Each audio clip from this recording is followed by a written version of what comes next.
Tiens, Ryan, au hasard, parce que tu as des petits yeux taquins, toi. Quel est ton plat préféré? C'est les spaghettis. Les spaghettis. Bah oui, les spaghettis à quoi? À la bolognaise. Pourquoi? Parce que c'est bon. Ah oui. Ça va.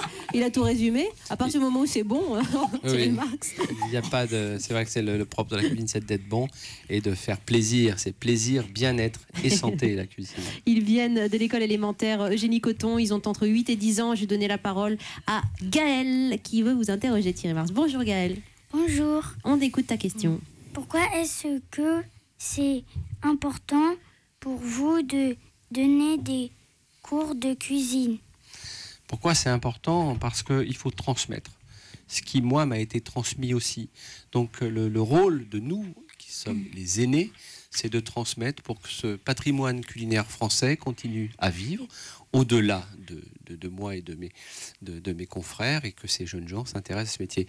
Le but de transmettre, de donner des cours, c'est de faire naître le désir de reprendre le relais, de reprendre le flambeau. Ça s'arrête là, mais c'est très important qu'aujourd'hui, on s'intéresse à la transmission du savoir-faire. La cuisine, c'est d'abord la transmission du geste, la maîtrise de la coupe. Coupe juste, goût juste. La maîtrise du feu, de la cuisson. Cuisson juste et plat excellent et le bon timing pour que les gens soient servis au bon moment. C'est cet apprentissage-là qu'il faut voir, et puis après, les recettes qui rentrent dans l'histoire de la cuisine. C'est ça la transmission. Vous qui êtes né dans le quartier de Ménilmontant, qui vous a éduqué, qui vous a donné envie de cette transmission?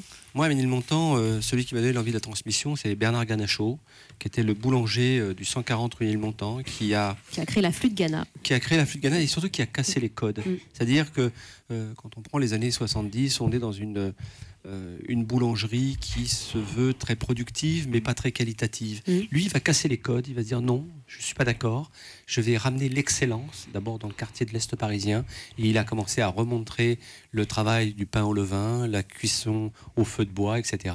Et ça a été un succès français, et ensuite un succès planétaire. Et ça a fait naître en moi le désir d'embrasser les métiers de l'alimentation. Même si vous n'avez pas eu qu'une vie dans votre vie, vous avez été parachutiste dans l'infanterie de marine, vous avez rejoint les casques bleus pendant la guerre du Liban, les phalanges libanaises aussi, et puis c'est après, tout ce parcours, presque un parcours initiatique, je ne sais pas, que vous avez eu envie de devenir cuisinier, pâtissier. C'est vrai, chaque expérience de vie, il faut la positiver, et ensuite s'en servir pour continuer sa route. Manel a une question pour Thierry Marx, notre invité. Bonjour Manel.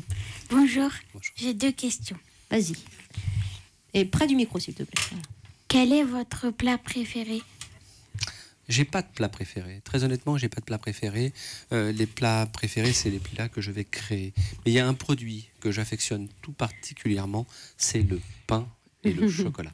Mais le pain, je m'explique sur le pain, parce que le pain est le premier produit gastronomique français, simple. De l'eau, de la farine et un bon sel. On peut même fabriquer sa propre levure. Et le pain, c'est déjà un grand travail de cuisine.